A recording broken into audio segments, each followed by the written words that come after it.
È una sfida per la robotica insomma molto interessante ed emozionante. L'idea di poter utilizzare dei robot che eseguano degli interventi in maniera più o meno autonoma, quindi con un'autonomia sempre più spinta, è qualcosa di futuristico.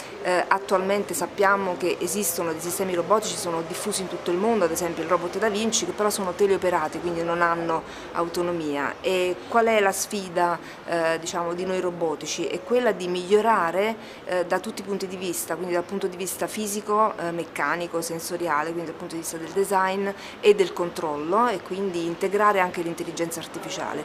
L'intelligenza artificiale è ovunque, si pensi addirittura anche ad un sensore tattile. Un sensore tattile per funzionare correttamente deve essere calibrato, e tipicamente viene calibrato utilizzando un sensore commerciale, un sensore di forza commerciale e un sistema di intelligenza artificiale. Quindi anche in un sensore che può essere identificato come un qualcosa di fisico, come una componente fisica del sistema robotico, anche lì c'è un sistema di intelligenza artificiale, oltre poi agli algoritmi che si utilizzano appunto per pianificare le azioni sulla base delle informazioni sensoriali e dell'interpretazione dell'ambiente.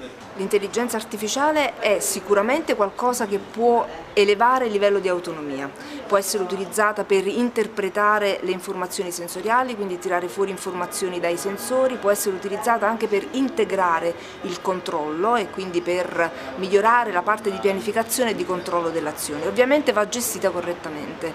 L'intelligenza artificiale tipicamente non si basa su un modello, ma utilizza un elevato numero di dati e il risultato può essere non predicibile, per cui è un qualcosa che poi va gestito. Il robot deve essere principalmente deve essere una macchina sicura che interagisce con l'essere umano, con l'ambiente in generale e con l'essere umano. Per cui l'intelligenza artificiale va in qualche modo affiancata alla parte basata sul modello, quindi al controllo basato sul modello, che è più deterministico, in maniera tale da garantire la sicurezza. Ma la sicurezza viene garantita anche attraverso il design, la parte fisica, che deve essere intrinsecamente sicura.